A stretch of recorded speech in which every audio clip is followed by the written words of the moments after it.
Well, Nicole Easterly, man, with Farm Curious. Man. So you're a city girl that's curious about the farm, and you had this lousy job you hated because you have a child now, and now you found a way to make money at home That's with right. with something you love doing, and you gave up your high heels and those fancy dresses, and now you're in jeans at home making a living, and you just got $32,000 off the internet. Woo! So how do you do this, or where'd it come from, or what's You going know, on there? I think that if you have passion about something and you love something you do, it shows and people want to support you. So I mean, that's it. You just go that's show it. your love, and it comes back, huh? Exactly. People can see when you're excited about something and Yeah. it makes them excited too. Yeah, no, I think you're right. And you can only get excited about something that you really enjoy doing, right? If it It's was true. like getting business for some ambulance chasing law firm, that's a little hard to get. Well, in fairness, I loved that job. I had it for Yeah, 7 years. I loved it for a long I know time. you did. I And appreciate that's why I was good there. I was passionate about that. it then. Yeah, you have to But love now what you you have a do. lifestyle change because you're at Totally. home. That's Yeah, right. and you have a 2-year-old Yeah. delightful child. And you started this business with just like a tax refund money. Is that how it started? That's right. I was looking for funding to buy my first batch of inventory for a festival, and I got our tax refund. And I thought, well, that was just, a gift from myself, and that's what I spent it on. I spent the whole thing, and years later, I've paid myself back for it. So. Wonderful. But okay, now tell us what you do because I'm not even sure.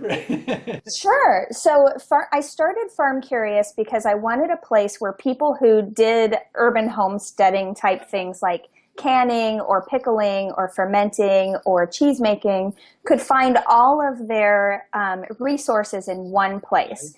And there are a couple of businesses that do this now, but there weren't when I came up with the idea. Ah, And so you're so an what industry I do leader already, huh?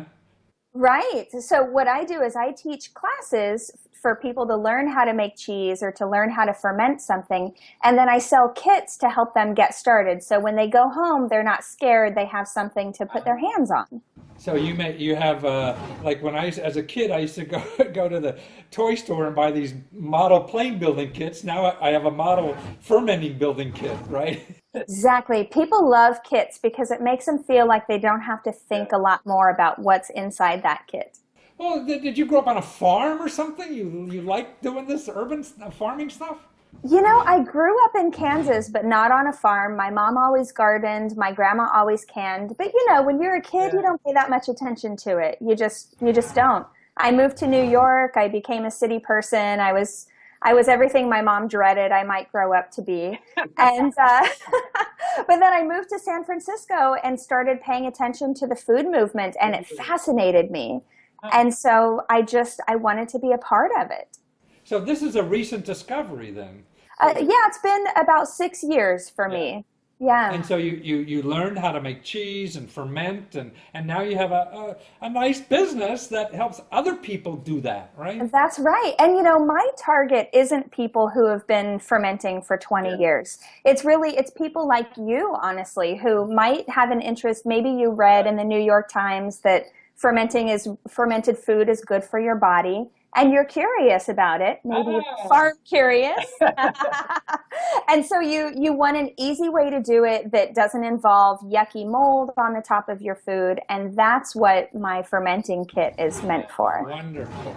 So now, you like display at festivals that are going on all over. I just heard I used to go to Burning Man, Oh and yeah. but they don't have stuff like this, but the other festivals do. And I mean, festivals could have like 30, 40,000 people at these things, right? That's right. Yeah, we were just at Maker Faire in San Mateo last weekend, Uh-huh. and we get a ton of traffic. I mean, the first year we did it, we sold out of everything we brought. No kidding. Wow. Yeah, it I got to was. be there selling subscriptions to my stuff. Yeah. You could hundreds of thousands of people who are interested in learning. I mean, they're the perfect audience. Yeah. Well, that's why they're not watching, the network news for this stuff. They have to go to festivals and things like this to learn. Yeah. And then also, what's interesting about what you do is that you learned another market to take what you're doing and sell it to the corporate community, which just sounds nuts to me, but it's fascinating. It's true. Well, especially the cheese making. Everyone loves cheese. It's hard to find someone who doesn't love cheese. And when you put it with wine, it's suddenly very fancy. So what I taught a team building class for Airbnb, and they wanted something that embodied their own company morals. And so they got a home business person, someone who started up their own business because that's what all of their clients do. And they invited me to teach them to make cheese, and it was a very creative, fun process. Wow. So this is a team building event. So everybody gets dirty and in the yeast or whatever the heck you need to. Exactly. Yeah. So I teach seminars as well where I stand on a stage and talk. But the most fun that I have is when people get their hands in it. They're actually making cheese themselves. And that's exciting. So it's like kindergarten again, having It fun is at like school, kindergarten. learning something. It's funny you say that. At the end of my goat cheese class, I say, now just pretend it's Play-Doh. You can do anything with it.